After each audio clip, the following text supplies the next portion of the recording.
नमस्कार दोस्तों, स्वागत है आपका हमारे YouTube चैनल नाम मुसाफिर में। यहाँ हम आज लेकर आए हैं आपके लिए एक अनोखा सफ़र, एक शहर जिसका नाम है आगरा। आगरा, जहाँ हर दीवार, हर गली, हर गलियारा अपने अंदर एक पुरानी कहानी छुपाती है और हर कोना अपने सौंदर्य से आपको दीवाना बना देता है। आगरा का इतिहास एक कहानी के जैसे है, जिसमें मुग़ल शहंशाहों की शान और शौकत का पूरा असर दिखाई देता है। ये शहर ताजमहल के लिए मशहूर है, जो मोहब्बत के एक शानदार इमारत के रूप में प्रतीक है।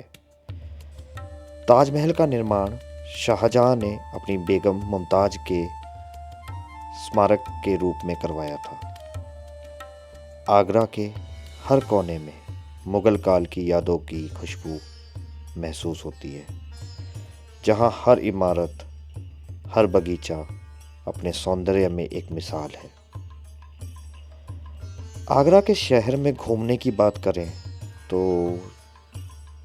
उसके साथ हम उसकी बोली, उसकी महक और उसकी मिठास का जिक्र भी ना करें ऐसा हो नहीं सकता। आगरा की गलियों में घूमते हुए आपको वो सब कुछ मिल जाएगा, जैसे कि वो तहजीब मिल जाएगी जो आपको कहीं और नहीं मिलेगी। शहर की गलियों में चलते हुए आपको वो महसूस होगा जैसे कोई पुरानी कहानियों की किताब खुली हो। आगरा पहुंचने के लिए सबसे आसान तरीका आपके पास रेल का या सड़क का मार्ग है दिल्ली से। इसके अलावा आप हवाई मार्ग को भी यूज़ कर सकते हैं। आगरा का रेलवे स्टेशन शहर के मुख्य स्थलों तक टैक्सी या ऑटो की सुविधा उपलब्ध करवाता है। बाहर ही आपको टैक्सी या ऑटो मिल जाते हैं, जो आप पकड़कर शहर के किसी भी टूरिस्ट स्पॉट तक जा सकते हैं। अगर आप हवाई मार्ग से जाना चाहते हैं तो आप आगरा के पास एक लाल बहादुर शास्त्री एयरपोर्ट है, जहां से आप टैक्सी या बस से शहर तक पहुंच सकते हैं। इसके अलावा आपके पास सड़क मार्ग भी उपलब्ध है। सड़क मार्ग के द्वारा आप दिल्ली से नोएडा होते हुए यमुना एक्सप्रेसवे से आगरा तक पहुंच सकते हैं। तो दोस्तों, आज हम आपको आगरा के सौंदर्य के बारे में, उसके इतिहास के बारे में, उसकी इमारतों के बारे में, उसकी तहज़ीब के बारे में आपको रूबरू करवाएंगे। तो चलिए दोस्तों, आगे बात करते हैं आगरा की उन इमारतों के बारे में जिनको देखने के लिए इस संसार के हर जगह से लोग आते हैं। इसमें से सबसे पहले है ताजमहल। ताजमहल जो कि संसार के 7 अजूबों में से एक है। उसका देखने का सबसे बेस्ट टाइम आप सुबह 5:30 बजे के आसपास जाके लाइन में लग जाइए। टिकट ऑनलाइन बुक करिए। 6 बजे, 6:15 बजे के आसपास एंट्री होती है। That is the best time to enter in the Taj Mahal. The reason behind this कि आपको जब आप सुबह सुबह जाते हैं तो एक तो भीड़ कम मिलती है एंड आप अपनी फ़ोटोज़ बहुत अच्छे ले सकते हैं एंड इसके अलावा आप बहुत अच्छे से घूम सकते हैं एंड मोनूमेंट को बहुत अच्छे से देख सकते हैं। ताजमहल में एंट्री करने के लिए 2 तरीके के टिकट अवेलेबल हैं। पहला टिकट जो कि खाली एंट्री के लिए होता है, उसका किराया है 45 रुपये। इसके अलावा अगर आप इसमें मेन एंट्री तो है ही है 45 रुपये की, इसके अलावा अगर आप मेन ताजमहल का जो मकबरा है उसे देखना चाहते हैं, जो ताजमहल की बिल्डिंग है उसके अंदर जाना चाहते हैं, तो आपको 200 रुपये एक्स्ट्रा देने पड़ते हैं। यानी टोटल टिकट अगर आपको दोनों देखने हैं तो इंडियंस के लिए 245 रुपये का बैठता है। ये आप ऑनलाइन ASI की वेबसाइट से ले सकते हैं और टिकट बुक करके ही जाइए, बेस्ट रहेगा। और उसके साथ अपना एक ID प्रूफ रखिए, क्योंकि वहाँ पे वो ID प्रूफ आपका देखते हैं, देन ही एंट्री होती है। तो जब आप एंट्री कर लेते हैं ताजमहल के अंदर सुबह सुबह, उसके बाद हम जानते हैं ताजमहल के इतिहास के बारे में। तो जब आप ताजमहल देखने जा रहे हैं तो पता होना चाहिए कि इसका इतिहास क्या था। ताजमहल, जिसका अर्थ है महल का ताज, जो कि एक सफ़ेद संगमरमर का मकबरा है, और जैसा मैंने कहा ये दुनिया के 7 अजूबों में से एक है। यह ताजमहल का ही इतिहास है जो इसकी भव्यता में एक आत्मा को जोड़ता है, एक ऐसी आत्मा जो प्यार, हानि, पश्चाताप और फिर प्यार से भर जाती है। क्योंकि अगर ये प्यार ना होता तो दुनिया से एक बेहतरीन उदाहरण छीन लिया गया होता जिस पर लोग अपने रिश्तों को आधारित करते हैं। ताजमहल उत्तर प्रदेश के आगरा जिले में लगभग 17 हेक्टेयर क्षेत्र में फैले हुए विशाल मुगल उद्यान में यमुना नदी के दाहिने किनारे पर स्थित है। इसे मुगल सम्राट शाहजहां ने अपनी पत्नी मुमताज महल की याद में बनवाया था। इसका निर्माण 1632 ईस्वी में शुरू हुआ और 1648 ईस्वी में ये पूरा हुआ था। इसके अंदर मस्जिद, गेस्ट हाउस और दक्षिण में मुख्य प्रवेश द्वार, बाहरी प्रांगण और उसके मठ जोड़े गए थे। बाद में 1653 ईस्वी में जाकर ये जितना भी बाहरी एरिया था वो सब कंप्लीट हुआ। अरबी लिपि में लिखे हुए कई ऐतिहासिक और पुराणिक शिलालेखों के अस्तित्व ने ताजमहल के कालक्रम को निर्धारित करने में मदद की है। इसके निर्माण के लिए राजमिस्त्री, पत्थर काटने वाले, जड़ने वाले, नक्काशी करने वाले, चित्रकार, सुलेखक, गुंबद बनाने वाले और अन्य कारीगरों को पूरे साम्राज्य और मध्य एशिया और ईरान से भी बुलाया गया था। उस्ताद अहमद लाहौरी ताज महल के मुख्य वास्तुकार थे। अब हम बात करते हैं इसके वास्तुकला की और इसके डिज़ाइन की। तो जो ताजमहल को बनाया गया था, या ताजमहल का जो डिज़ाइन है, वो इंडो इस्लामिक वास्तुकला की पूरी श्रृंखला में सबसे बड़ी वास्तुशिल्प उपलब्धि माना जाता है। इसकी मान्यता प्राप्त वास्तुशिल्प सुंदरता में ठोस और रिक्त स्थान, अवतल और उत्तल और हल्की छाया का लयबद्ध संयोजन है। जैसे मेहराब और गुंबद सौंदर्य पहलू को और बढ़ाते हैं, वैसे ही हरे भरे लाल मार्ग और उसके ऊपर नीले आकाश का रंग संयोजन स्मारक को हमेशा बदलते रंगों और मनोदशाओं में प्रदर्शित करता है। संगमरमर से किया गया कार्य, बहुमूल्य तथा अर्ध कीमती पत्थरों की जड़ाई इसे एक स्मारक बनाती है। ताजमहल की विशिष्टता शाहजहां के बागवानी योजनाकारों और वास्तुकारों द्वारा किए गए कुछ उल्लेखनीय नवाचारों में निहित है। ऐसी ही एक प्रतिभाशाली योजना है मकबरे को सटीक केंद्र के बजाय चतुर्भुज उद्यान के एक छोर पर रखना, जिसको हम चारबाग भी कहते हैं। तो मुगल आर्किटेक्चर में अगर आपको दिखाई देगा तो चारबाग एक बहुत ही सटीक उदाहरण है, जिसमें आपको हर मुगल आर्किटेक्चर चारबाग की योजना पे दिखाई देगा। तो जो ये हम बात कर रहे थे चतुर्भुज उद्यान, तो चतुर्भुज उद्यान जिसने स्मारक के दूर के दृश्यों में समुद्र की जैसी गहराई और परिप्रेक्ष्य जोड़ा, यह उभरे हुए मकबरे की विविधता का सबसे अच्छा उदाहरण भी है। मकबरे को एक वर्गाकार चबूतरे पर खड़ा किया गया है, जिसके चारों ओर मीनारों का अष्टकोणीय आधार है, जो कोनों पर बने वर्गाकार से आगे तक फैले हुए हैं। मंच के शीर्ष तक दक्षिण तरफ के केंद्र में प्रदान की गई सीढ़ियों की पार्श्व उड़ान के माध्यम से पहुंचा जाता है।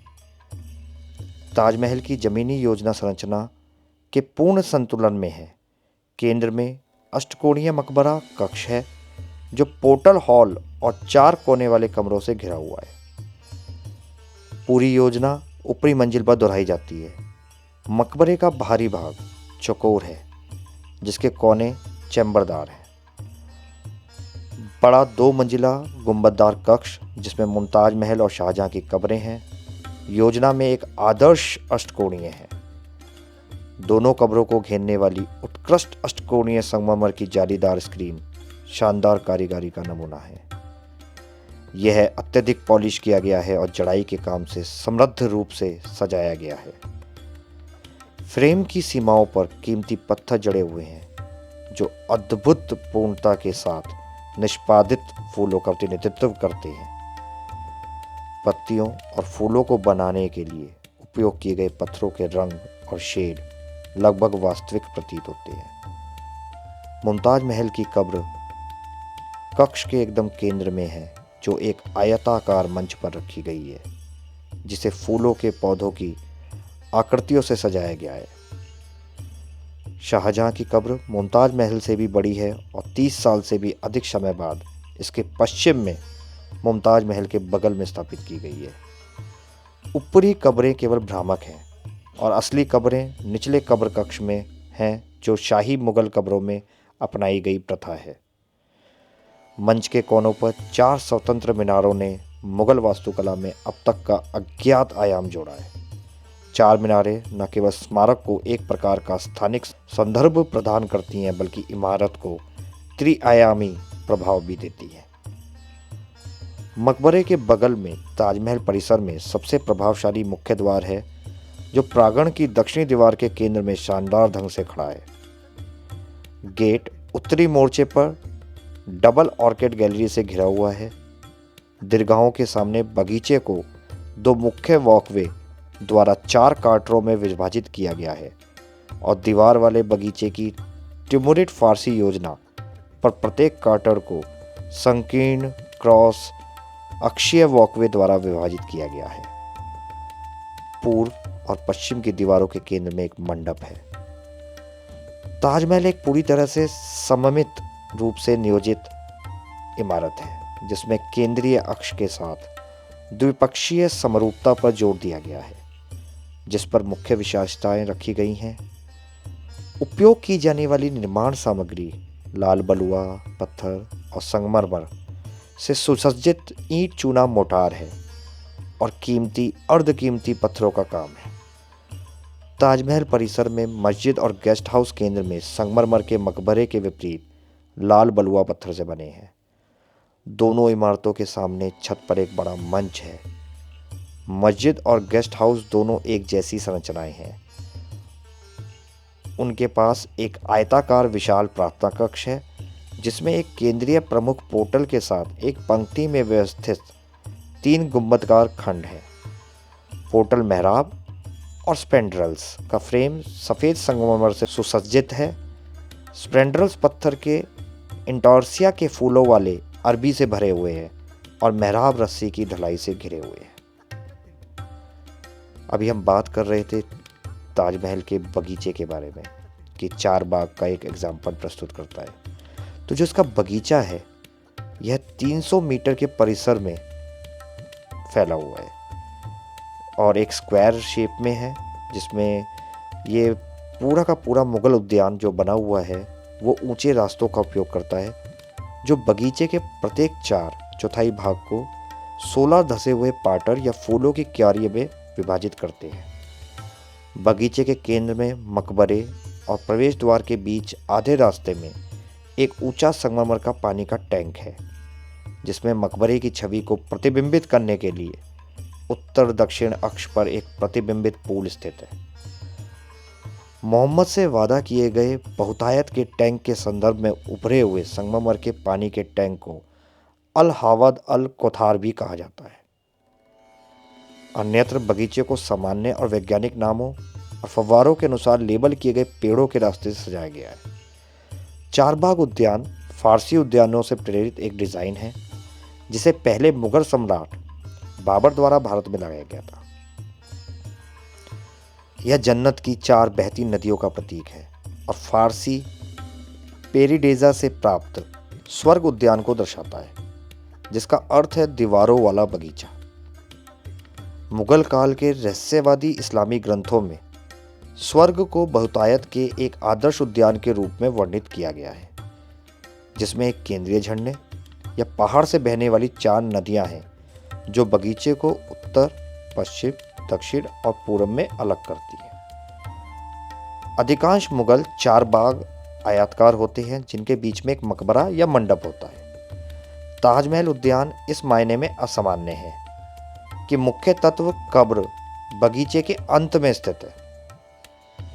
यमुना के दूसरी ओर मेहताब बाग या मूनलाइट गार्डन की खोज के साथ भारतीय पुरातत्व सर्वेक्षण, जिसको हम आर्कियोलॉजिकल सर्वेक्षण ऑफ इंडिया भी कहते हैं इंग्लिश में, की व्याख्या यह है कि यमुना नदी को ही बगीचे के डिजाइन में शामिल किया गया था और इसे नदियों में से एक के रूप में देखा जाना था। स्वर्ग का शालीमार गार्डन के लेआउट और वास्तुशिल्प विशेषताओं में समानता से पता चलता है कि दोनों उद्यानों को एक ही वास्तुकार अली मर्दन द्वारा डिजाइन किया गया होगा।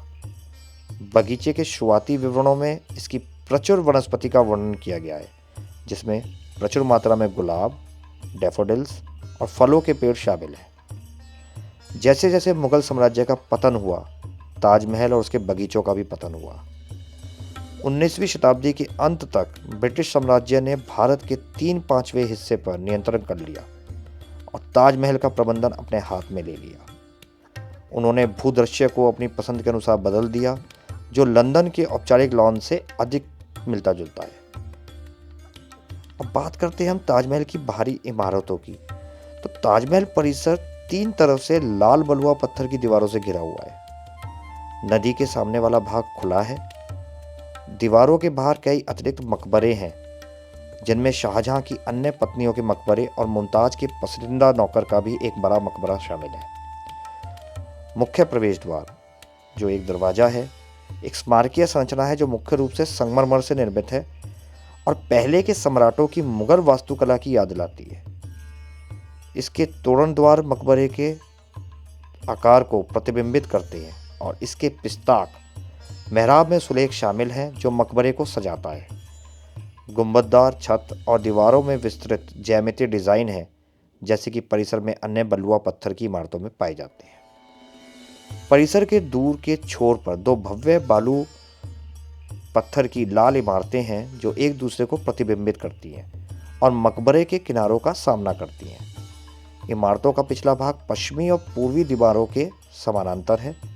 पश्चिमी इमारत एक मस्जिद है और दूसरी जो इमारत है वो माना जाता है कि इसका निर्माण वास्तुशिल्प संतुलन के लिए किया गया था। हालांकि इसका उपयोग गेस्ट हाउस के रूप में किया गया होगा। दोनों इमारतों के बीच में अंतर के लिए जवाब की कमी या मक्का के सामने एक मस्जिद की दीवार में एक जगह होती है और ज्यामितीय डिजाइन के फर्श शामिल हैं, जबकि मस्जिद का फर्श काले संगमरमर में 569 प्रार्थना गलीचों की रूपरेखा के साथ रखा गया है। मस्जिद का मूल डिजाइन 3 गुंबदों से घिरा एक लंबा हॉल है, जो शाहजहां द्वारा निर्मित अन्य मस्जिदों, विशेष रूप से मस्जिद ए जहानुमा या जामा मस्जिद दिल्ली के समान है। इस काल की मुगल मस्जिदें अभ्यारण्य हॉल को 3 क्षेत्रों में विभाजित करती हैं, जिनमें एक मुख्य अभ्यारण्य और दोनों तरफ छोटे बड़े अभ्यारण्य शामिल हैं। ताजमहल में प्रत्येक अभ्यारण्य एक विशाल गुंबदगार गुंबद पर खुलता है। बाहरी इमारतें 1643 ईस्वी में पूरी हुई थी। अब बात करते हैं कि इसका निर्माण कैसे किया गया। ताजमहल आगरा के चारदीवारी वाले शहर के दक्षिण में भूमि के एक टुकड़े पर बनाया गया है। शाहजहां ने महाराजा जयसिंह को जमीन के बदले आगरा के केंद्र में एक बड़ा महल भेंट किया था। लगभग 3 एकड़ क्षेत्र की खुदाई की गई। रिसाव को कम करने के लिए गंदगी से भरा गया और नदी के किनारे से 50 मीटर ऊपर समतल किया गया। कब्र क्षेत्र में कुएं खोदे गए और कब्र की नींव बनाने के लिए पत्थर और मलबों से भर दिया गया। बांस को पीटने के बजाय कारीगरों ने एक विशाल ईंट का मचान बनाया, जो मकबरे को प्रतिबिंबित करता था। मचान इतना विशाल था कि फोरमैन ने अनुमान लगाया कि इसे तोड़ने में कई साल लगेंगे। ताजमहल का निर्माण पूरे भारत और एशिया की सामग्रियों का उपयोग करके किया गया था। ऐसा माना जाता है कि निर्माण सामग्री के परिवहन के लिए 1000 से अधिक हाथियों का उपयोग किया गया था। पारभासी सफ़ेद संगमरमर राजस्थान के मकराना से, जो कि बहुत आज भी फेमस है, मकराना का संगमरमर, जैस्पर पंजाब से, जेड और क्रिस्टल चीन से लाया गया था, फिरोजा तिब्बत से और लापीस लाजुली अफगानिस्तान से आया था, जबकि नीलम श्रीलंका से और कारेलियन अरब से आया था। कुल मिलाकर 28 प्रकार के कीमती और अर्धकीमती पत्थर सफ़ेद संगमरमर में जड़े गए थे। एक कहावत के अनुसार शाहजहां ने आदेश दिया था कि कोई भी मचान से निकली गई ईंटों को रख सकता है, और इस प्रकार किसानों ने इसे रातों रात नष्ट कर दिया था। निर्माण स्थल तक संगमरमर और सामग्री पहुंचाने के लिए 15 किलोमीटर टेम्प्ड अर्थ रैंप बनाया गया था, और 20 या 30 बैलों की टीमों ने विशेष रूप से निर्मित वैगनों पर ब्लॉक खींचे थे। ब्लॉकों को वांछित स्थिति में उठाने के लिए एक विस्तृत पोस्ट एंड बीम पुली प्रणाली का उपयोग किया गया था। नदी से पानी को परसों की एक श्रृंखला, एक पशु चालित रस्सी और बाल्टी तंत्र द्वारा एक बड़े भंडारण में टैंक के रूप में खींचा गया था और एक बड़े वितरण टैंक से उठाया गया था। इसे 3 सहायक टैंकों में डाला गया था, जहां से इसे परिसर तक पाइप से पहुंचाया गया। चबूतरे और मकबरे को पूरा होने में लगभग 12 साल लगे। परिसर के शेष हिस्सों को अतिरिक्त 10 साल लगे। तो टोटल मिला के इस तरीके से 22 साल में ये ताजमहल का निर्माण पूरा हुआ था। और मीनारों, मस्जिद और जवाब के और प्रवेश द्वार के क्रम में पूरा किया गया। सबसे पहले मीनारें बनाई गई, फिर मस्जिद बनाई गई, फिर जवाब बनाए गए, फिर प्रवेश द्वार बनाए गए। चूंकि कॉम्प्लेक्स का निर्माण चरणों में किया गया था, समापन पर अलग अलग राय के कारण पूरा होने की तारीखों में विसंगतियां मौजूद हैं। मकबरे का निर्माण अनिवार्य रूप से 1643 तक पूरा हो गया था, जबकि बाहरी इमारतों पर काम जारी रहा था। निर्माण की लागत का अनुमान समय समय पर लगाने में कठिनाइयों के कारण भिन्न होता है। कुल लागत लगभग उस टाइम पे 32 मिलियन इंडियन रुपीस के आसपास लगी थी, जो 2015 के मूल्यों के आधार पर 52.8 बिलियन इंडियन रुपीस, या हम कह सकते हैं कि अप्रॉक्सीमेटली 827 मिलियन यूएस डॉलर के आसपास है। ये था 2015 के हिसाब से अगर हम कैलकुलेट किया जाए। ये था ताजमहल का आर्किटेक्चर, कैसे बना, क्या क्या इसके अंदर यूज़ हुआ। तो अगर आप ताजमहल देखना चाहते हैं, सुबह जैसे मैंने बताया 6 बजे से शाम के 7 बजे तक खुला रहता है। फ्राइडे, शुक्रवार को ये बंद होता है। वो इसलिए क्योंकि यहाँ पे नमाज होती है, या रमज़ान के महीने में जैसे आप कह लें। इसके अलावा आप ऑनलाइन ASI की वेबसाइट पे ये भी देख सकते हैं कि एक नाइट, हर मंथ एक नाइट का ऑप्शन और होता है, जिसमें आपका नाइट का टिकट लगता है, जो थोड़ा कॉस्टली है। एंड जैसे आपका टिकट दिन में 2 घंटे के लिए वैलिड होता है, रात के टाइम वो टिकट आधे घंटे के लिए वैलिड होता है और थोड़ा कॉस्टली है। I think so it's just approximate cost, I think 500 rupees के आसपास है पर पर्सन। बैचेज़ में लोग जाते हैं और रात के लिए भी ताजमहल आप ले जा सकते हैं, देख के आ सकते हैं। यहाँ पर सारा का सारा जो सुरक्षा का इंतज़ाम है वो काफ़ी तगड़ा रखा गया है, और उसको देखते हुए आपको अपने आइटम्स के लिए, जो भी आप सामान लेके जा रहे हैं या जो भी आप साथ में चीज़ें रखी हुई हैं, तो सुरक्षा कारणों से खाली पानी की बोतल जो कि ट्रांसपेरेंट होनी चाहिए, छोटे वीडियो कैमरे या स्टिल कैमरे, मोबाइल फ़ोन और महिलाओं के छोटे पर्स, केवल यही लेके जा सकते हैं। इसके अलावा अगर आप ये कहते हैं कि जी आपके पास कोई बैग है या कोई बड़ा बैग है, लैपटॉप है, ये सब अलाउ नहीं है। इसके लिए उन्होंने क्लॉक रूम्स बना रखे हैं, आप वहाँ रख सकते हैं और वहाँ रखकर आप ताजमहल के अंदर दर्शन के लिए जा सकते हैं। ये ताजमहल के बाद जब ताजमहल हमारा हो गया, इसके बाद हम नेक्स्ट साइट पे गए, जो कि एक सेकंड साइट है, that is as famous as Taj Mahal in Agra. उसका नाम है आगरा का किला। जो ये आगरा का किला है, या रेड फोर्ट ऑफ आगरा आप कह लें, ये भी भारत के आगरा में स्थित है और यूनेस्को की विश्व धरोहर स्थल है। इस किले को कोई लाल किला कहता है, कोई फोर्ट रूज कहता है, कोई आगरा का लाल किला भी कहता है। बहुत सारे नाम हैं जिनसे ये जाना जाता है। यह अपने अधिक प्रसिद्ध सहयोगी स्मारक ताजमहल से लगभग 2.5 किलोमीटर दूर उत्तर पश्चिम में है। यहाँ जाने के लिए भी आपका एक टिकट लगता है फॉर इंडियंस। ऑनलाइन 35 रुपये का टिकट है, एंड दे से कि आपको एक टैक्स देना होता है 10 रुपये का, जो कि कलेक्ट किया जाएगा फोर्ट पे ही। तो टोटल मिला के 45 रुपीज़ का टिकट होता है इसका। और इस किले को जो आप पहुंचते हैं वो आप कोई भी टैक्सी या ऑटो या रिक्शा कुछ भी कर सकते हैं ताजमहल से ही। और ताजमहल के तुरंत बाद, जैसे आपने 6 बजे ताजमहल शुरू किया था, तो अप्रॉक्सीमेटली 8 बजे तक आप फ्री हो जाएंगे। उसके बाद आप पुराने किला जा सकते हैं और पुराने किलों को देख सकते हैं। तो इस किले को जो अधिक सटीक रूप से दीवारों से घिरे महलनुमा शहर के रूप में वर्णित किया जा सकता है। इसके अंदर एक पूरा शहर बसा हुआ है, ये मान के चलिए। आगरा का किला लाल बलुआ पत्थर से अकबर के द्वारा बनवाया गया था, जब वह सत्ता में आने के बाद अपनी शक्ति को मजबूत कर रहा था। आगरा का किला एक सैन्य रणनीतिक बिंदु के साथ साथ शाही निवास के रूप में भी काम करता था। जब से बाबर ने पानीपत में इब्राहिम लोदी को हराया और मार डाला सन 1526 ईस्वी में, आगरा मुगल साम्राज्य का एक महत्वपूर्ण केंद्र था। यह एक खंडहर की स्थिति में था और अकबर ने इसे अपनी राजधानी बनाने का फैसला किया। तो अकबर 1558 में आगरा पहुंचे। अकबर ने इसे लाल बलुआ पत्थर से फिर से बनवाया।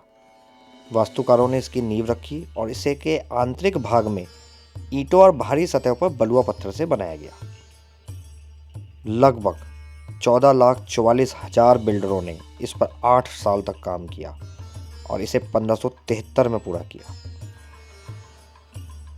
यानी अप्रॉक्सीमेटली 15 साल लग गए इसको पूरा बनाने में। अपने जीवन के अंत में शाहजहां को उसके पुत्र औरंगजेब ने किले में कैद कर दिया था, जो किले की विलासिता को देखते हुए इतनी कठोर नहीं लगती थी। यह अफवाह है कि शाहजहां की मृत्यु मुसम्मन बुर्ज में हुई थी, जो संगमरमर की बालकनी वाली एक मीनार थी, जहां से ताजमहल का उत्कृष्ट दृश्य दिखाई देता है। किले में लाल बलुआ पत्थर और सफ़ेद संगमरमर दोनों के शानदार महल हैं, जिन्हें 2 पीढ़ियों के प्रसिद्ध बिल्डरों ने अकबर और बाद में जहांगीर और शाहजहां के राज में बनवाया गया था। बंगाल और गुजराती परंपराओं में निर्मित लगभग 500 अकबरी इमारतों में से केवल कुछ ही बची हैं, जो नदी के किनारे एक पट्टी में व्यवस्थित है। कुछ उत्कृष्ट संरचनाएं जो उल्लेख के योग्य हैं वे हैं शीश महल, जिसका शाब्दिक अर्थ होता है ग्लास पैलेस। यह वो शाही ड्रेसिंग रूम था जो दीवारों पर छोटे दर्पण जैसे ग्लास मोज़ेक सजावट से सजाया गया था। दीवाने आम, जिसका उपयोग जनता और अभिजात वर्ग के बीच संचार मैदान के रूप में किया जाता था, और एक बार इसमें मयूर सिंहासन हुआ करता था। आज भी ये दीवाने आम वैसा ही दिखाई देता है। अगर आपने जोधा अकबर मूवी देखी हो या कोई और अकबर की मूवी देखी हो या अकबर का कोई सीरियल देखा हो, उसमें एक ख़ास जनता के सुनने के लिए एक बैठक हुआ करती थी, दैट इज़ दीवाने आम। दीवाने खास, जो कि निर्जी दर्शकों का एक हॉल था, इसका उपयोग राजाओं और गणमान्य व्यक्तियों के स्वागत के लिए किया जाता था। अंगूरी बाग, इसमें 85 वर्गाकार ज्यामितीय रूप से व्यवस्थित हरे भरे बगीचे हैं। खास महल, बेदाग सफ़ेद संगमरमर का महल। मीना मस्जिद, इसका शाब्दिक अर्थ होता है स्वर्गीय मस्जिद। यह जनता के लिए बंद एक छोटी सी मस्जिद है।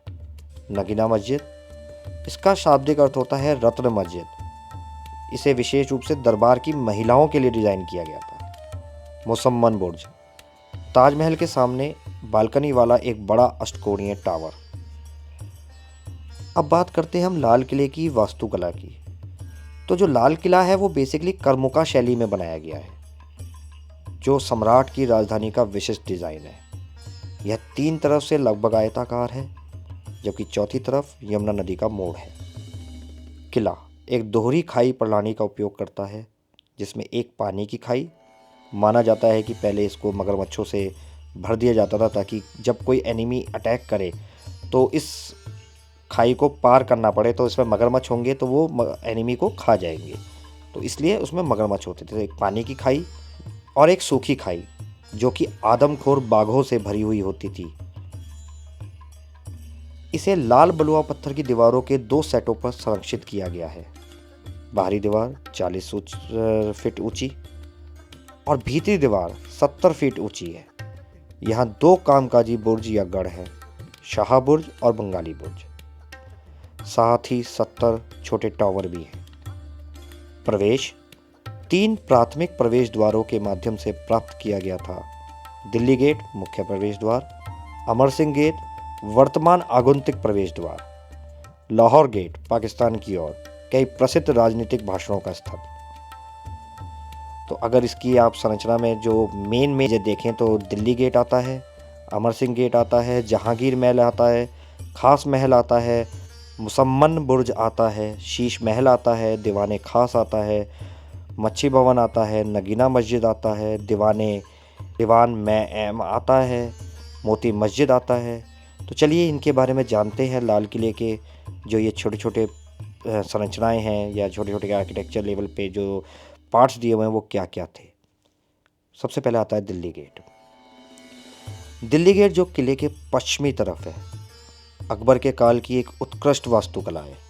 यह प्रवेश द्वार 1568 से 1569 ईस्वी के बीच बनकर तैयार हुआ था और इसे किले का मुख्य प्रवेश द्वार माना जाता है।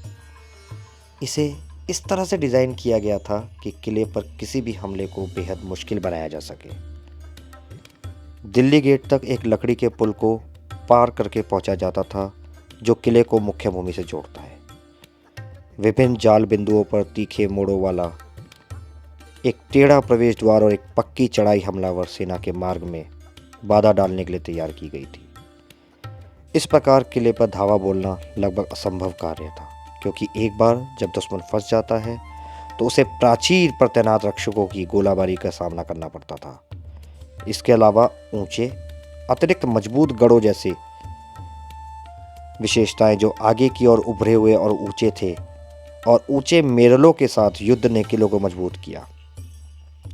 आंतरिक प्रवेश द्वार को हाथीपोल या हाथी द्वार के नाम से जाना जाता है।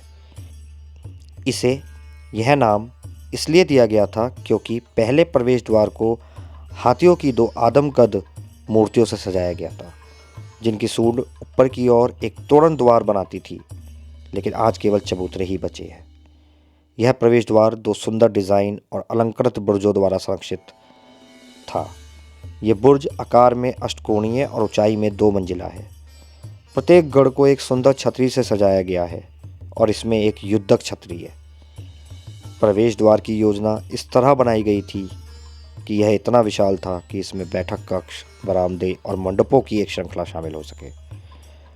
2 अष्टकोणीय मीनारें एक गुंबदकार मार्ग से जुड़ी हुई थी, जो मूल रूप से नौबत खाना के रूप में कार्य करता था। इसके बाद बारी आती है अमर सिंह गेट की, जिसको हम अकबर दरवाज़ा के नाम से भी जानते हैं। अमर सिंह गेट, जिसे लाहौर गेट के नाम से भी जाना जाता है, मूल रूप से अकबर दरवाज़ा के नाम से जाना जाता था क्योंकि मुगल सम्राट इसी द्वार के माध्यम से किले में प्रवेश करते थे। शाहजहां के शासनकाल के दौरान जो अपने पिता के जीवन और कार्यों के प्रति थोड़ी भावुकता रखता था, ने इसका नाम जोधपुर के एक प्रमुख सरदार राव अमर सिंह के नाम पर रखा। ऐसा प्रतीत होता है कि अस्पष्ट परिस्थितियों के कारण उसने शाहजहां के खजांची को मार डाला। जब उन्हें एहसास हुआ कि उन्होंने एक अक्षम्य पाप किया है, तो राव अमर सिंह अपने घोड़े पर सवार हुए और इसी स्थान पर किले की दीवार पर छलांग लगा दी। घोड़ा बच गया थोड़ी देर के लिए और सवार को गिरफ्तार कर लिया गया और मौत की सज़ा दे दी गई। गेट में और कुछ नाटकीय नहीं है, जो 2 अष्टकोणीय टावरों से घिरा हुआ है जो गुंबदों से सुशोभित हैं। गेट की सतह को चमकदार पैनलों से सजाया गया था। नेक्स्ट आता है जहांगीरी महल। जब हम अमर सिंह द्वार से आगे बढ़ते हैं तो एक मुख्य प्रांगण और मुगल सम्राट जहांगीर के महल जहांगीरी महल हमें दिखाई देता है। बड़े महल के सामने एक प्रभावशाली प्रांगण है और वहीं पर एक स्नान कलश को भी दिखाया गया है, जो मुख्य द्वार की ओर जाने वाले मार्ग पर स्थित है। ऐसा कहा जाता है कि सम्राट को स्नान कलश ये सम्राट को उनकी रानी की ओर से एक उपहार था। हालांकि कुछ लोगों का कहना है कि यह वास्तव में जहांगीर द्वारा अपनी रानी को दिया गया एक उपहार था। इसके जो दरवाजे हैं वो ताजमहल के दरवाजों के समान दिखाई देते हैं। दरअसल लाल किले के निर्माण में उसी बलुआ पत्थर का उपयोग किया गया था और वही वास्तुकला शैली भी स्पष्ट है। महल में केंद्रीय अदालत के चारों ओर कमरे, हॉल, गलियारे, गैलरी और बरामदे की एक बहुत ही जटिल व्यवस्था है। धनुषाकार पोर्टल एक वर्गाकार पोली या प्रवेश कक्ष की ओर जाता है और वहां से एक संकीर्ण टेढ़ा मार्ग पोली से उत्तरी और दक्षिणी की तरफ अनुबंधों तक जाता है। वहां से मार्ग आगे केंद्रीय प्रांगण की ओर जाता है, जो योजना में लगभग वर्गाकार है और लगभग 72 फीट लंबा है। प्रांगण का निर्माण करने वाले कारीगरों ने इसके सभी किनारों पर एक समान वास्तुशिल्प योजना अपनाई। आंगन लाल बलुआ पत्थर से बनाया गया और मुख्य हॉल में दूसरे स्तर का समर्थन करने वाले सुंदर नक्काशीदार ब्रैकेट की एक श्रृंखला थी, जिसमें दूसरी मंजिल में सजावटी लघु धनुषाकार उद्घाटन के साथ एक फुसफुसाती गैलरी शामिल थी। फुसफुसाते हुए गैलरी के ऊपर अकड़ के आकार के ब्रैकेट की एक श्रृंखला बालस्ट्रेड के साथ एक दूसरा सपाट क्षेत्र बनाती है। प्रत्येक अग्रभाग के बीच में एक चौकोर छतरी है। इसके बाद नेक्स्ट आता है खास महल। खास महल शाहजहां द्वारा अपनी दो बेटियों के लिए बनवाए गए 2 महल हैं। ऊपर जो हम चलते हैं तो 2 महल जो है वो एक बड़े बंदरी या केंद्रीय हॉल के बीच में स्थित है, जो शाहजहां के बड़े महल परिसर का हिस्सा है। 3 सफ़ेद मंडप जो यमुना की ओर देखते हैं, 112 फीट बाई 96 फीट माप की सफ़ेद संगमरमर की छत पर खड़े हैं। केंद्रीय कक्ष या बारादरी 70 बाई 40 फीट की है। कोलोनेट या पोर्टिको जो आंतरिक हॉल के समान आकार का है, के सामने 5 मेहराब और प्रत्येक तरफ 3 मेहराब हैं। 3 केंद्रीय तोरण द्वार आंतरिक हॉल की ओर ले जाते हैं और ठीक विपरीत दिशा में नदी की ओर देखने वाली 3 संगमरमर की खिड़कियां हैं। मुख्य हॉल के प्रत्येक छोर पर मेहराबदार अवकाश हैं, जो बगल के कमरों तक पहुंच प्रदान करते हैं। इस महल की छतें सपाट हैं और इन्हें बड़े पैमाने पर सजाया गया था। केंद्रीय हॉल की छत में 4 लोहे के छल्ले भी हैं, जिससे पता चलता है कि हॉल को रोशन करने के लिए झूमर लटकाए गए थे। 2 लगभग समान मंडप जो मुख्य हॉल के बगल में हैं में 2 कमरे हैं और इनका माप क्रमशः 15 फीट का है। इनकी छत थोड़ी घुमावदार और लंबी है। ये दोनों मंडप 8 फीट ऊंची संगमरमर की दीवार द्वारा केंद्रीय कक्ष से अलग किए गए हैं। ऐसा माना जाता है कि जहांआरा, जो कि शाहजहां की बड़ी बेटी थी, ने उत्तरी मंडप पर कब्जा कर लिया था। मंडप लाल बलुआ पत्थर के हैं, लेकिन सफ़ेद सीप के प्लास्टर से मढ़े हुए हैं। खास महल में भित्ति चित्र इस काल के सोने के काम का एक अच्छा उदाहरण है। इसे इसके आंतरिक भाग में दादोस से लेकर छत तक पुष्प और अन्य पारंपरिक पैटर्न से बनाया गया है। जिन 2 मुख्य रंगों का उपयोग किया गया है वो सोना और नीला है। खास महल का जीर्णोद्धार लॉर्ड कर्जन द्वारा शुरू करवाया गया था। इस परिसर को एक तरफ नदी और दूसरी तरफ खूबसूरत अंगूरी बाग के साथ भव्य रूप से योजनाबद्ध किया गया था। इस महल परिसर के सामने 5 फव्वारों वाला एक बड़ा टैंक है। इन फव्वारों को दक्षिण में जहांगीर महल के ऊपर बने टैंकों से पानी मिलता था। यह था हमारा खास महल। इन सब के बाद हम चलते हैं नेक्स्ट आर्किटेक्चर पे, जिसका नाम है मुसम्मन बुर्ज। मुसम्मन बुर्ज, जहां किले की मुख्य द्वार पूर्व की ओर मुड़ती है, लाल किले के सबसे प्रसिद्ध स्थलों में से एक है। शाहजहां ने अपने प्रिय पत्नी अर्जुमंद बानो बेगम या मुमताज महल के लिए कीमती पत्थरों से भरपूर इस संगमरमर की बहुमंजिला मीनार का निर्माण करने के लिए जहांगीर के महलों को ध्वस्त कर दिया था। मुसम्मन बुर्ज एक विशाल 2 मंजिला अष्टकोणीय मंडप है, जिसके शीर्ष पर सोने का पानी चढ़ा तांबे का गुंबद है।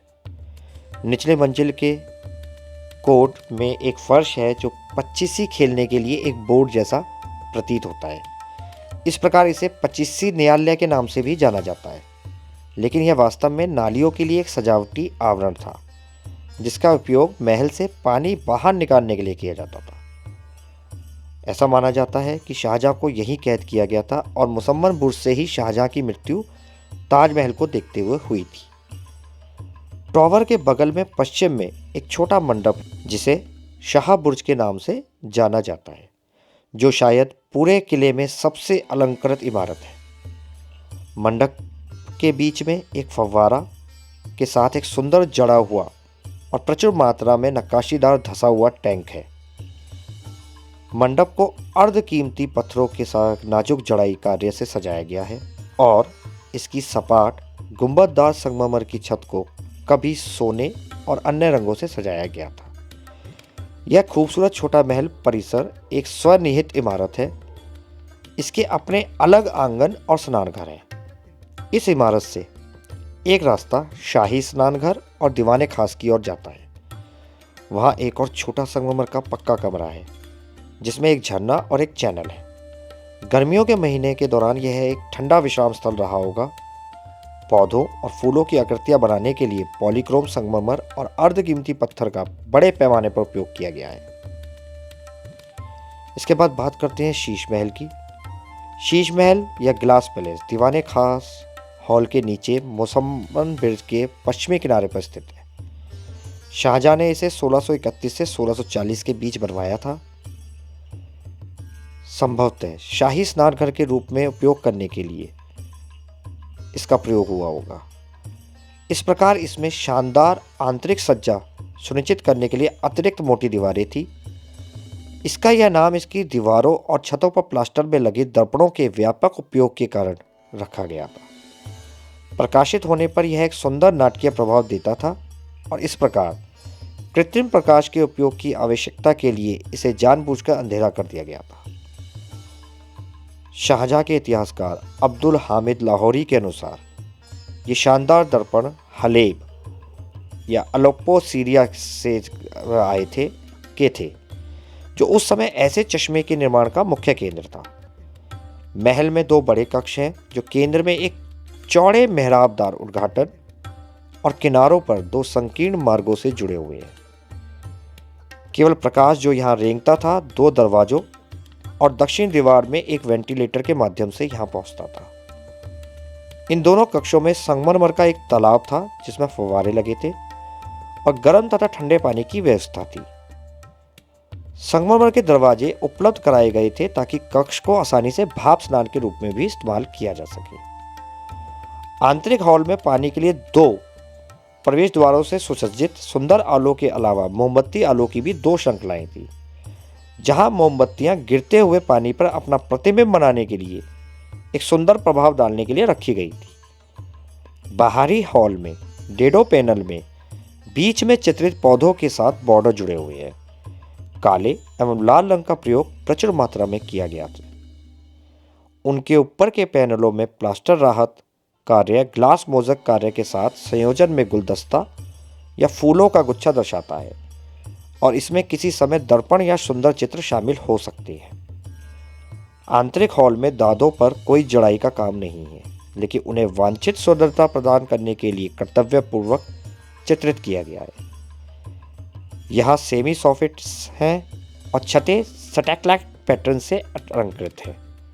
पारंपरिक फारसी रूपांकनों और डिजाइन में तराशा हुआ प्लास्टर का काम प्रवेश द्वार की छत को सुशोभित करता है। इन सब के बाद बात आती है हमारे दीवाने खास की।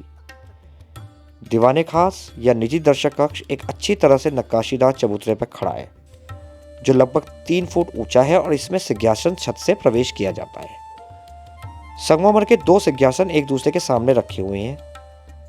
दीवाने खास का निर्माण 1635 ईस्वी में किया गया था। यह 2 कक्षीय संरचना 3 तरफ से खुली है और इसमें दोहरे स्तंभों पर समर्थित 5 मेहराबदारों उद्घाटनों के माध्यम से प्रवेश किया जाता है। यह दोहरे स्तंभ न केवल संरचना को मजबूत करते हैं बल्कि इसके सौंदर्य प्रभाव को भी बढ़ाते हैं। आंतरिक हॉल में जो लगभग 40 फीट बाई 26 फीट का है और बाहरी हॉल जो लगभग 73 फीट बाई 33 फीट है, 3 मेहराबों द्वारा एक दूसरे से जुड़े हुए हैं। आंतरिक हॉल को तंबी खाना के नाम से जाना जाता था और इसमें लकड़ी की सपाट छत थी जो चांदी की उभरी हुई पत्तियों से ढकी हुई थी।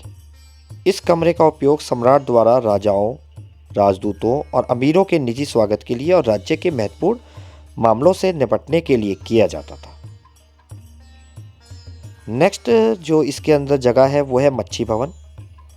मच्छी भवन चतुर्भुज में लगभग 164 बाई 132 फीट का एक विशाल प्रांगण है जो 3 तरफ से 2 मंजिला मेहराबदार गैलरी से घिरा है। प्रांगण का प्रवेश द्वार उत्तरी दिशा में है। ऊपरी मंजिल के मध्य में दक्षिण और एक छोटा संगमरमर का मंडप बाहर की ओर निकला हुआ है। इसमें एक छतरी को सहारा देने वाले बड़े आधारों वाले 4 स्तंभ हैं। मंडप की छत को सूर्य पदक से अलंकृत किया गया है। ऐसा माना जाता है कि यह संगमरमर की बालकनी स्वर्ण सिंहासन का स्थान थी, जिस पर सम्राट बैठकर नीचे के दरबार के शानदार दृश्य का आनंद लेते थे। निचली मंजिल में कई कमरे थे जो संभवतः खजाने का काम करते थे। चतुर्भुज के पूर्वी हिस्से में एक ऊंचा सफेद संगमरमर का मंच है। इसके उत्तरी और दक्षिणी छोर पर एक दूसरे के सम्मुख संगमरमर के मंडप हैं। उत्तरी वाला शाही स्नान घर था, जिसे शानदार ढंग से सजाए गए कमरों में विभाजित किया गया था। दक्षिणी मंडप एक दीवाने खास था। दीवाने खास के उत्तर में खुली छत है, जिसमें एक सफेद संगमरमर का सिंहासन और एक काले संगमरमर का सिंहासन है। काले सिंहासन पर 1602 ईस्वी का सलीम का सुंदर नक्काशीदार शिलालेख है। नेक्स्ट आता है इसमें नगीना मस्जिद, या जिसे जेम मस्जिद भी कहते हैं। नगीना मस्जिद शीश महल के ऊपर दीवाने खास के दक्षिण पश्चिम में स्थित है, जिसे शाहजहां ने 1631 से 1640 के बीच बनवाया था। यह शुद्ध सफेद संगमरमर से बनी है और इसका उपयोग निजी उपयोग के लिए किया गया था। सम्राट, हालांकि इसके निर्माण का इतिहास स्पष्ट रूप से ज्ञात नहीं है, लेकिन शाही जनाना महलों से इसकी निकटता से पता चलता है कि यह सम्राट और शाही महिलाओं के लिए था। स्थानीय परंपराओं का कहना है कि इसका उपयोग शाहजहां ने 1658 से 66 ईस्वी में अपनी कैद के दौरान किया था, जब उसे औरंगजेब ने मुसम्मन बुर्ज में कैद कर दिया था। ये छोटी सी संगमरमर की मस्जिद जो अन्य इमारतों के बीच में है, चारों तरफ से ऊंची दीवारों से घिरी हुई है। इस बेहद सादे और अलंकृत मस्जिद में 3 छोटे मेहराब हैं। प्रार्थना कक्ष में, जो लगभग 22 बाई 13 का है, पश्चिमी दीवार के केंद्र में एक छोटा मेहराब है। मच्छी भवन की ओर देखने वाली उत्तरी दीवार में एक छोटी खिड़की भी है। छोटा कोड, जो लगभग 22 वर्ग फुट का है, संगमरमर टाइल के वैकल्पिक वर्गों से बना है। ऑर्किड के ऊपर एक छोटा सा उठा हुआ मंच है, जो सफ़ेद संगमरमर के 4 उत्कृष्ट नक्काशीदार और ढले हुए ब्रैकेटों पर टिका हुआ है। वे मस्जिद में एकमात्र सजावटी तत्व है। इसके बाद जो इसका नेक्स्ट आर्किटेक्चर आता है वो है दीवान-ए-आम। दीवान-ए-आम का निर्माण शाहजहां ने 1631 से 1640 के बीच करवाया था। ऐसा माना जाता है कि यहीं से शाहजहां ने आम जनता के साथ साथ कुलीन वर्ग को भी संबोधित किया था। दीवान-ए-आम या सार्वजनिक दर्शनों का हॉल 201 बाई 67 मापता है। उसके उत्तरी और दक्षिणी किनारों पर लाल बलुआ पत्थर के 2 राजसी मेहराबदार प्रवेश द्वार हैं। सपाट छत वाला यह आयताकार सभा कक्ष 3 तरफ से खुला हुआ है। अग्रभाग एक ऑर्किड से बना है, जिसमें मजबूत दोहरे स्तंभों पर समर्थित 9 बोल्ड मेहराब है। आंतरिक भाग को 3 गलियारों में विभाजित किया गया है, जो लाल बलुआ पत्थर से निर्मित है, लेकिन अत्यधिक जले हुए प्लास्टर से ढका हुआ है, जो सफ़ेद संगमरमर जैसा दिखता है। असेंबली हॉल की पूर्वी दीवार पर एक समृद्ध रूप से सजाया हुआ आयताकार कक्ष है, जो एक सिंहासन कक्ष के रूप में कार्य करता है। यहाँ से सम्राट खुद को हॉल में इकट्ठे हुए लोगों के सामने पेश करता था। इसमें 3 धनुषाकार उद्घाटन है। यह भाग संगमरमर से निर्मित है और इसमें प्रचुर मात्रा में कीमती पत्थर जड़े हुए हैं। सम्राट का प्रतीक मयूर सिंहासन फारसियों द्वारा ले लिया गया, जिन्होंने किले पर कब्जा कर लिया था, दाईं तरफ मोर के पूर्व स्थान को दिखाती है।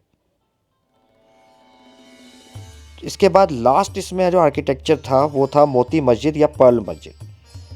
मोती मस्जिद या पर्ल मस्जिद दीवान-ए-आम चतुर्भुज के उत्तरी किनारे पर स्थित है। इस मस्जिद का निर्माण 1648 से 1654 के बीच हुआ था। मस्जिद पूर्व से पश्चिम की ओर ढलान वाली एक ऊंची जमीन पर खड़ी है। बाहर से यह संरचना ईंटों से बनी हुई प्रतीत होती है, लेकिन अंदर से यह पूरी तरह संगमरमर से बनी हुई है। प्रांगण अपने 3 तरफ उत्तर, पूर्व और दक्षिण मठों से घिरा हुआ है, जो लगभग 11 फीट गहरे हैं। पश्चिमी भाग पर प्रार्थना कक्ष का कब्जा है। मस्जिद का मुख्य प्रवेश द्वार पूर्वी दिशा में था, जो सहायक द्वारों की तुलना में बड़ा और अत्यधिक सुंदर है। यहाँ तक 2 सीढ़ियों के माध्यम से पहुंचा गया था। बाहरी तौर पर यह प्रवेश द्वार लाल बलुआ पत्थर से बना है, लेकिन अंदर से यह संगमरमर से बना है। दक्षिणी और उत्तरी मठों के मध्य में 2 और सहायक द्वार उपलब्ध कराए गए थे। दोनों प्रवेश द्वारों में एक धनुषाकार प्रवेश द्वार है और वे 3 वर्गाकार छतरियों या गुंबदों से सुसज्जित है। 3 सुंदर बल्बनुमा गुंबद प्रार्थना कक्ष की ओर शोभा बढ़ाते हैं। केंद्रीय गुंबद अन्य 2 गुंबदों की तुलना में थोड़ा बड़ा और ऊंचा है। मेहराबों की अग्रिम पंक्ति के ऊपरी भाग पर काले स्लेट में जड़ा हुआ एक लंबा फारसी शिलालेख है। मोती मस्जिद वर्तमान में विजिटर्स के लिए बैन है, क्योंकि यह सैन्य कब्जे वाले किले के हिस्से में स्थित है। तो ये था आगरा का किला, जिसके बारे में हमने एक एक आर्किटेक्चर के बारे में जाना है। तो लाल किले के बाद हमारा रुख हुआ एक और इमारत की तरफ, जिसका नाम है सिकंदरा। सिकंदरा वह स्थान है जहां महान मुगल सम्राट अकबर का मकबरा है। सिकंदरा का किला जटिल विवरण के साथ एक सुंदर उत्कीर्ण मकबरा है। यह एक विशेष लाल रंग के बलुआ पत्थर से बना है, जो इसे एक समृद्ध रूप प्रदान करता है। सिकंदरा का किला एक विशाल इमारत है जो सम्राट के व्यापक और समृद्ध दिमाग का महत्वपूर्ण रूप से प्रतिनिधित्व करता है। इसे अकबर का मकबरा भी कहा जाता है। यह आगरा के पास एक छोटे से शहर में स्थित है जिसे सिकंदरा कहा जाता है। अकबर का मकबरा हिंदू और मुस्लिम वास्तुकला दोनों के मिश्रण का उत्कृष्ट उदाहरण है। अकबर का मकबरा उसके बेटे राजकुमार सलीम, जिसे जहांगीर भी कहा जाता है, ने बनवाया था। अकबर ने मकबरे की योजना बनाई और इसके लिए एक उपयुक्त स्थान का चयन किया। उनकी मृत्यु के बाद अकबर के बेटे जहांगीर ने 1605 से लेकर 1613 में इसका निर्माण पूरा करवाया। अकबर भारत के इतिहास में सबसे महान सम्राटों में से एक था। हालांकि उनके परपोटे औरंगजेब के शासनकाल के दौरान राजा राम जाट के नेतृत्व में विद्रोही जाटों ने जटिल कब्र को तोड़ दिया। सभी सुंदर गहने, सोने, चांदी और कालीनों को लूट लिया और अन्य चीज़ों को नष्ट कर दिया। यहाँ तक कि उसने अपने पिता गोकुला की मौत का बदला लेने के लिए अकबर के मकबरे को लूटा, लूटपाट की और प्रतिशोध में अकबर की हड्डियों को खींचकर जला दिया। बाद में औरंगजेब ने उन्हें मौत की सजा सुनाई। लॉर्ड कर्जन के अधीन अंग्रेजों द्वारा व्यापक मरम्मत किए जाने तक मकबरे को बहुत नुकसान हुआ था। पड़ोसी ताजमहल को भी लूट लिया गया था और आगरा के 2 दरवाजे छीन लिए गए थे। अकबर का मकबरा स्थापत्य शैलियों का मिश्रण है जो डिजाइन के सामंजस्य की तुलना में प्रयोग में अधिक रुचि प्रदर्शित करता है। झुके हुए ड्रिपस्टोन, सभी गुंबदों के ऊपर लगे पंखुड़ियाँ, बालकनी की खिड़कियाँ और छेद वाली स्क्रीनें वास्तुकला के सभी स्वदेशी हिंदू तत्व हैं। स्तंभ और बीम सिद्धांत के आधार पर मकबरे को शादी के केक की तरह स्तरों में बनाया गया है, जिसमें ऊपरी स्तर पर खुले स्थान बनाने के लिए हिंदू निर्माण के विशिष्ट नक्काशीदार स्तंभों और ब्रैकेट का उपयोग किया गया है। लेकिन आधार के चारों ओर नुकीले मेहराब इस्लामी हैं, जैसे कि मेहराब के चारों ओर जड़े हुए ज्यामितीय डिज़ाइन हैं। अकबर का मकबरा हालांकि आत्मा में इस्लामी है, शैलियों का मिश्रण है। शानदार प्रवेश द्वार, उत्तम पैटर्न का उपयोग, उत्कृष्ट जाली का काम जो कि जटिल रूप से छिद्रित सजावटी पत्थर की स्क्रीन है, बढ़िया फारसी शैली की सुलेख, 4 बाग उद्यान लेआउट, केंद्र में मुख्य भवन है और चारों तरफ आपके 4 बाग हैं, आदि प्रतिनिधि हैं इस्लामी प्रभाव का। भारत के शिल्पकार पत्थर पर नक्काशी और जड़ाई की कला में माहिर थे। वे फारसी मूल के अधिक औपचारिक ज्यामितीय और शैलीबद्ध पुष्प डिजाइन की तुलना में प्रकृति के सुंदर जैविक रूपांकनों को प्राथमिकता देते थे।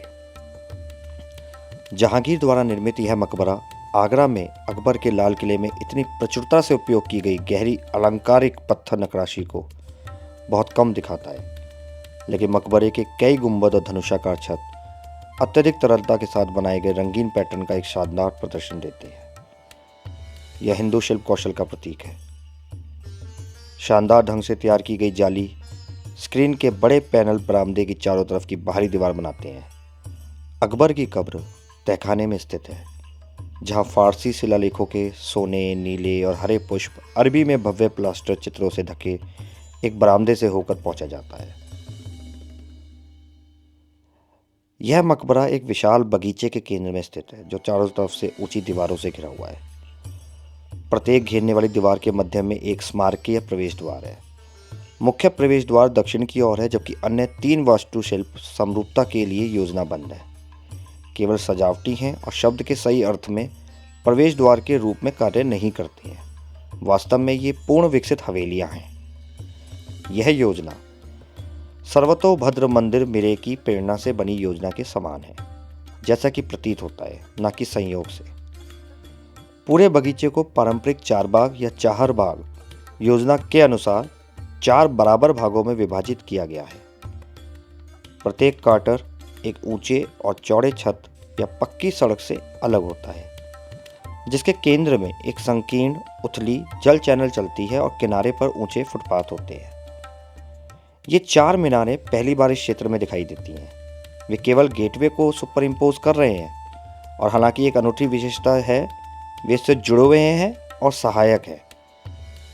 इस बात पर संदेह नहीं किया जा सकता कि उनका उद्देश्य पूरी तरह से सजावटी था। वे प्रवेश द्वार के कोणों पर कब्जा कर लेते हैं। परंपरागत रूप से यह स्थान मुख्य मकबरे पर क्षत्रियों द्वारा कब्जा कर लिया गया होगा। फिर इन मीनारों का उपयोग मुख्य द्वार के बजाय मुख्य मकबरे पर क्यों नहीं किया गया? वे आकाश में शान से उठते हैं, मानो प्रवेश द्वार के पूरे शरीर को अपने साथ ले जा रहे हो। मकबरा इन 4 प्रवेश द्वारों से जुड़ा हुआ है, जिनकी चौड़ाई 75 फीट है, और ये बगीचे के स्तर से काफ़ी ऊपर उठे हुए हैं, जहाँ से कई नियमित रूप से बनी सीढ़ियों के माध्यम से पहुँचा जा सकता है। प्रत्येक के बीच में एक झरना और एक लिली तालाब है, जिसमें पानी उतरता है और फिर पत्थर के जल स्रोतों में बहता है, जो मूल रूप से बगीचे को सिंचित करता है। प्रत्येक छत के मध्य में फव्वारे के साथ एक ऊंचा टैंक है। मुख्य मंच के 4 किनारों के मध्य में, जिस पर समाधि स्थल है, 4 टैंक भी बनाए गए हैं। प्रत्येक टैंक का मुख इसके सामने है। इनमें एक फव्वारा भी है। ये फव्वारे इनलेट थे। आउटलेट प्रत्येक मामले में प्रदान किए गए थे नहरों में पानी का अति प्रवाह। हालांकि दक्षिण पूर्व क्षेत्र में एक बड़ी बावड़ी फव्वारों और चैनलों को पानी की आपूर्ति के लिए आरक्षित थी। फव्वारों में पर्याप्त पानी सुनिश्चित करने के लिए ओवरहेड टैंक भी बनाए गए थे। अंततः पानी को बगीचों में पहुंचाया जाता था, जहां इसका उपयोग फूलों की क्यारियों और वृक्ष मार्गों की सिंचाई के लिए किया जाता था, जो बगीचे का मुख्य आकर्षण थे। प्रत्येक क्वार्टर के केंद्र में एक ऊंचे चबूतर या प्लेटफॉर्म पर एक बड़ा टैंक भी बनाया गया था। जैसा कि प्रतीत होता है, मूल योजना में गुंबद नहीं था। अकबर ने आगरा में अपनी महलनुमा हवेली में किसी गुंबद का उपयोग नहीं किया था, जबकि फतेहपुर सीकरी में उसकी इमारतों में कुछ गुंबद थे। वे सभी एक सहायक स्थिति में उपयोग किए गए हैं। उन्हें यह पसंद नहीं था कि मकबरे पर मुख्य गुंबद हो, जैसा कि निश्चित रूप से होते हैं, और इसे चंबल क्षेत्र की विशिष्ट विशेषताओं के साथ इसके बिना डिजाइन किया गया था। फिट को गुंबद रहित बनाने की योजना भी बनाई गई थी, और यह मूलतः इसी वर्ग का है। इसके अलावा सिकंदरा में जब आप एंट्री लेते हैं, तो एक छोटा सा गेट आपको, जो उसके मेन प्रवेश द्वार है, उसके आगे दिखाई देता है। एक बहुत छोटा सा एक दरवाज़ा दिखाई देता है। जब आप सीढ़ियों से चढ़ते हैं, तो इस दरवाजे से होकर आपको उसके प्लेटफॉर्म पे या चबूतरे पे चढ़ना होता है। ये छोटे से दरवाजे के पीछे भी एक कहानी है। कहा जाता है कि अकबर जो राजा था, वो अपनी हाइट में थोड़ा छोटा था, तो जितने भी उस वक्त टाइम के लोग हुआ करते थे या सिपा सलार हुआ करते थे, वो सब लंबे लंबे हुआ करते थे। तो उसने अपने इस मकबरे में जो ये सबसे पहला दरवाज़ा बनवाया, वो छोटा इसलिए बनवाया कि जो भी आएगा इसमें से वो झुक के आएगा। ऐसे राजा जो है, राजा के सामने सारे के सारे जब भी मिलने आएंगे, राजा को देखने आएंगे, तो झुक कर आएंगे। इससे राजा का प्रभाव बना रहेगा। तो ये कहानी एक उस दरवाजे की है जो उसके फ्रंट में है, बहुत छोटा सा गेट। ये थी सिकंदरा के किले की कहानी या सिकंदरा के मकबरे की कहानी, जो कि अकबर का मकबरा भी कहलाता है। सिकंदरा के बाद हमारा रुख हुआ एतमाद-उद-दौला की दरगाह की तरफ। ये भी एक मकबरा है और एक इमारत है जो कि मुग़ल सल्तनत की आर्किटेक्चर को बहुत क्लोजली दिखाती है। एतमाद-उद-दौला का मकबरा भारत के उत्तर प्रदेश राज्य के आगरा शहर में एक मुग़ल मकबरा है। एतमाद-उद-दौला के मकबरे को अक्सर ज्वेल बॉक्स के रूप में वर्णित किया जाता है, जिसे कभी कभी बेबी ताज भी कहा जाता है। इसे अक्सर ताजमहल का एक प्रारूप माना जाता है। पर्यटक साहित्य में इसे आमतौर पर छोटा ताज कहा जाता है। एतमाद-उद-दौला का मकबरा आगरा के ठीक बाहर यमुना नदी पर स्थित एक लुभावनी कब्र है और इसके अपने आप में सराहना की जानी चाहिए, न कि लघु संस्करण के रूप में। ताजमहल का 1622 और 1628 के बीच मुग़ल महारानी नूरजहां द्वारा अपने माता पिता एतमाद-उद-दौला और असमत बेगम के लिए निर्मित यह छोटा मकबरा सफ़ेद संगमरमर से बने मुग़ल मकबरे का पहला उदाहरण है, जिसमें पत्थर की जड़ाई का इतना व्यापक उपयोग किया गया है कि इसके बाहरी हिस्से को सजाने के लिए वो देखते ही बनता है। इस मकबरे का निर्माण जहांगीर की पत्नी नूरजहां ने अपने पिता मिर्ज़ा गियास बेग के लिए करवाया था, जो मूल रूप से निर्वासित फारसी अमीर थे, जिन्हें एतमाद-उद-दौला की उपाधि दी गई थी। मिर्ज़ा गियास बेग मुमताज़ महल या मूल नाम अर्जुमंद बानो आसफ खान की बेटी ज्योति के दादा भी थे, जो कि ताजमहल के निर्माण के लिए जिम्मेदार सम्राट शाहजहां की पत्नी थी। नूरजहां लाहौर में जहांगीर के मकबरे के निर्माण के लिए भी जिम्मेदार थी। अगर हम इसके इतिहास की बात करें तो एतमाद-उद-दौला का इतिहास और वास्तुकला दोनों का हिस्ट्री में एक विशेष स्थान है। ऐसा इसलिए है क्योंकि एतमाद-उद-दौला भारत का पहला मकबरा है जो पूरी तरह से संगमरमर से बना है। यह वास्तव में वह एक मकबरा है जो यमुना नदी को देखता है और शाहजहां के दरबार में मंत्री मीर गियास बेग का मकबरा है। एतमाद-उद-दौला की कहानी अमीरी की एक प्रेरणादायक गाथा है। एतमाद-उद-दौला का मकबरा उतना ही दिलचस्प है जितना उस व्यक्ति का जीवन जिसके लिए इसे बनाया गया था। मिर्ज़ा गियास उद्दीन या गियास बेग, जिसे बाद में एतमाद-उद-दौला के नाम से जाना गया, एक गरीब व्यापारी था और फारस, जो कि अभी करंटली ईरान कहा जाता है, और फारस में रहता था। उसकी पत्नी ने एक बेटी को जन्म दिया जिसे वह छोड़ना चाहता था क्योंकि उसके पास उसे खिलाने के लिए पैसे नहीं थे, लेकिन नवजात शिशु के लगातार रोने से उसका दिल बदल गया। वह बच्ची अपने माता पिता के लिए सौभाग्य लेकर आई, क्योंकि गियास बेग को एक कारवा मिला जो सीधे उसे महान मुग़ल सम्राट अकबर के दरबार में ले गया। 1605 में अकबर की मृत्यु के बाद उसका पुत्र जहांगीर मुग़ल सम्राट बना, जिसने गियास बेग को अपना मुख्यमंत्री या वजीर बनाया। गियास बेग को एतमाद-उद-दौला या राज्य के स्तंभ की उपाधि से भी सम्मानित किया गया। जहांगीर को अपनी विधवा बेटी से प्यार हो गया, जो अवर्णनीय सुंदरता रखती थी। बाद में उनका नाम नूरजहां रखा गया और वह इतिहास में दुनिया की सबसे खूबसूरत और कलात्मक रूप से प्रतिभाशाली महिलाओं में से एक के रूप में दर्ज हुई। जहांगीर ने अपने ससुर को एतमाद-उद-दौला या साम्राज्य की स्तंभ की उपाधि प्रदान की। नूरजहां ने 1622 में अपने पिता की मृत्यु के बाद इस मकबरे का आदेश दिया था। एतमाद-उद-दौला एक शुद्ध सफ़ेद और विस्तृत नक्काशीदार मकबरा है जो वास्तुकला की इस्लामी शैली के अनुरूप है। यह मकबरा प्रदर्शित होने वाले मिश्रण के कारण इंडो इस्लामिक वास्तुकला प्रमुख हो जाता है, जबकि मेहराबदार प्रवेश द्वार और अष्टकोणीय आकार के टावरों का उपयोग फारसी प्रभाव को दर्शाता है। एक गुंबद की अनुपस्थिति और इस इमारत के शीर्ष पर एक बंद कियोस्क की उपस्थिति और छतरियों का उपयोग संभावित भारतीय प्रभाव के बारे में बताता है। बाहर से जब आप विहंगम दृष्टि से देखते हैं तो एतमाद-उद-दौला किसी बगीचे में रखे आभूषण के बक्से जैसा दिखाई देता है। यमुना के तट पर स्थित यह शांत छोटा सा उद्यान बाद के वर्षों में ताजमहल के निर्माण के लिए प्रेरणा बना। अब बात करते हैं इसके आर्किटेक्चर की। तो इसमें आर्किटेक्चर में हम दो तरीके से इसमें बात करते हैं। सबसे पहले हम बात करते हैं भीतरी सजावट की। तो प्रत्येक सतह को एक पुष्प, ज्यामितीय और चेतन रूपांकनों से सजाया गया है, जिसकी सजावट केवल रंगीन चित्रों और संरचना के इंटीरियर को बढ़ाने के लिए उपयोग किए गए जड़े हुए पत्थर में इन्हीं रूपांकनों के प्रचुर और विविध चित्रण से प्रतिद्वंदी है। जबकि मूल रूप से आंतरिक भाग के पूरे सतह क्षेत्र को सजाया गया होगा, आज ऐसा नहीं है। हालांकि मूल सजावट का एक बड़ा हिस्सा यद्यपि पुनर्स्थापित किया गया है, अभी भी स्पष्ट है। एतमादुद्दौला खुरासान के एक फारसी रईस मिर्जा ग्यास बेग तेहरानी को दी गई उपाधि थी, जो अकबर के शासनकाल के दौरान मुगल दरबार में पहुंचे और तेजी से सरकारी पदों के शीर्ष पर अपना स्थान बनाया। 1605 में जहांगीर के सिंहासन पर बैठने के बाद उसने ग्यास बेग को एतमादुद्दौला की उपाधि से सम्मानित किया, जिसका अर्थ है साम्राज्य का स्तंभ। शाही परिवार और एतमादुद्दौला जल्दी एक दूसरे से जुड़ गए, क्योंकि उनकी बेटी मेहरुन्निसा से 1611 में जहांगीर ने शादी की। बाद में उन्हें 1616 में नूरजहां का खिताब दिया गया।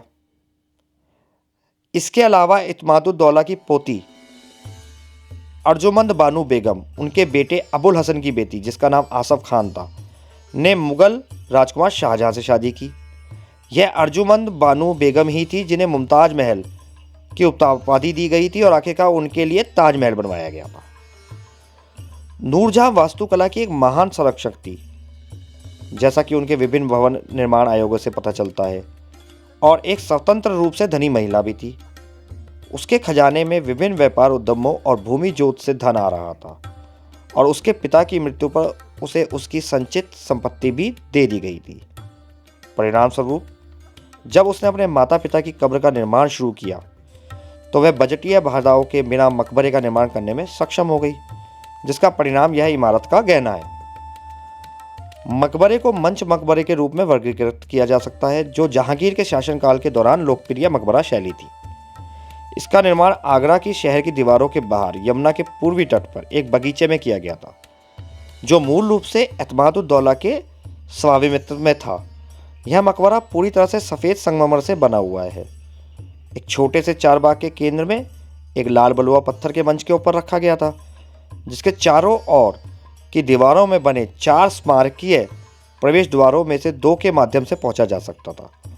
मुख्य प्रवेश द्वार पूर्वी द्वार से था, जबकि पश्चिमी द्वार वास्तव में एक तटवर्तीय बारादरी या मंडप था, जो नदी के किनारे से मकबरे के बगीचे तक पहुंच प्रदान करता था। समरूपता के लिए पूर्वी और पश्चिम की दीवारों में संरचनाएं झूठे प्रवेश द्वार के रूप में बनाई गई थी। नदी के किनारे के प्रवेश द्वार की कल्पना एक आनंद मंडप के रूप में की गई थी, जैसा कि बड़े आंतरिक कक्षों और नदी के सामने के दृश्यों से संकेत मिलता है। इन चारों द्वारों में से प्रत्येक का मुख लाल बलुआ पत्थर से किया गया था, और उनमें सफ़ेद संगमरमर से ज्यामितीय और चीनी खाना डिज़ाइन जुड़े हुए थे। चीन खाना सजावटी योजना में वास्तविक और नकली दोनों तरह के आले शामिल थे, जिन्हें देखने के लिए ऐसा बनाया गया था मानो उनमें बर्तन, फलों या फूलों के कटोरे हों। वर्गाकार मकबरे की प्रत्येक भुजा का माप लगभग 7 मीटर है। इसमें 4 गोल बुर्ज हैं, जिनके शीर्ष पर छतरियां हैं, जो प्रत्येक कोने पर अष्टकोणीय आधारों से उठती हैं। इस मंजिल की छत के साथ इन बुर्जों के बीच निर्मित छत को घेरने के लिए एक नक्काशीदार संगमरमर का कटघरा रखा गया था। एक धनुषाकार प्रवेश द्वार मकबरे के प्रत्येक चेहरे को केंद्रित करता है। प्रत्येक तरफ शेष आयताकार उद्घाटन सुंदर नक्काशीदार जालियों से भरे हुए हैं। इस मंदिर का आंतरिक स्थान 9 कक्षों में विभाजित था। केंद्रीय कक्ष सबसे बड़ा था। यहीं पर इत्मादुद्दौला और अस्मत बेगम की कब्रों के जोड़े की कब्रों के ऊपर रखा गया था। वर्गाकार अधिरचना, जिसमें मकबरे की दूसरी मंजिल शामिल है, में जोड़े की झूठी कब्रें हैं, और इसके शीर्ष पर एक विस्तृत छज्जे से ऊपर उठा हुआ एक छतदार गुंबद है। इस अधिरचना की दीवारें हर तरफ बड़ी संगमरमर की जालियों से बनी है, जिन पर विभिन्न प्रकार के सुंदर ज्यामितीय डिजाइन उकेरे गए हैं। पूरे मकबरे में जालियों का उपयोग किया गया है। प्रवेश द्वारों को छोड़कर मकबरे के अग्रभाग के सभी खुले भाग सुंदर नक्काशीदार स्क्रीनों से भरे हुए थे। गुजराती मूल का यह सजावटी उपकरण पूरे मुगल काल में सभी विभिन्न प्रकार की वास्तुकला के लिए उपयोग किया गया था। अंततः इसका उपयोग सर्वव्यापी हो गया। इन नक्काशीदार स्क्रीनों के इतने लोकप्रिय होने का एक संभावित कारण यह भी था कि उन्होंने इमारतों के अंदरूनी हिस्सों में मंद प्राकृतिक प्रकाश की शुरुआत की अनुमति दी थी। अकबर के शासनकाल में मुगल निर्माणों पर इसके उपयोग के दो प्रमुख प्रारंभिक उदाहरण हैं। दिल्ली में हुमायूं के मकबरे की पश्चिमी दीवार पर इसका उपयोग, जहां 3 मेहराबदार जालियां रखी गई थी, और फतेहपुर सीकरी में, जहां जालियों का उपयोग अनिवार्य रूप से बाहरी दीवारों को बनाने के लिए किया जाता था। जामा मस्जिद के प्रांगण में शेख सलीम चिश्ती की कब्र, ये सभी इसके उदाहरण हैं।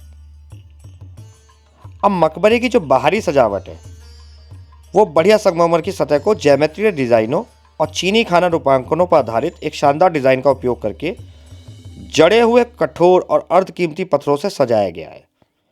इसमें इवर, शराब के बर्तन, फल और पेड़ शामिल हैं। इसके अलावा सुलेख के नाजुक नक्काशीदार पैनल 2 मंजिलों को चित्रित करने वाले ब्रैकेट के नीचे एक बैंड में रखे गए थे। इन पुरालेख पैनलों को इतनी बारीकी से तराशा गया था कि जब तक कोई उन्हें खोज नहीं लेता है वे लगभग अदृश्य होते हैं। हालांकि मकबरे के वास्तुकार या निर्माता का नाम अभी तक अज्ञात है, और हम जानते हैं कि इन पुरालेख पैनलों के लिए जिम्मेदार सुलेखक अब्द अल नबी अल करशी थे। तो ये था एतमादुद्दौला की दरगाह या एतमादुद्दौला का मकबरा। तो इसके साथ इन 4 इमारतों के साथ हम अपने आगरा के उस सफ़र को यहीं पर ख़त्म करते हैं, जिसमें हमने आगरा की तहज़ीब और आगरा का मुग़ल कालीन आर्किटेक्चर ज्ञान, आर्किटेक्चर नॉलेज आपके साथ शेयर की है। अगर आप इसी तरीके से हमारी वीडियोस को देखना चाहते हैं और सुनना चाहते हैं और आगे के सफ़र की कहानियाँ, तो आप हमारे चैनल को सब्सक्राइब करिए and do share and like this video if you likes it। धन्यवाद दोस्तों, शुक्रिया आपका। मिलते हैं जल्दी। नमस्कार।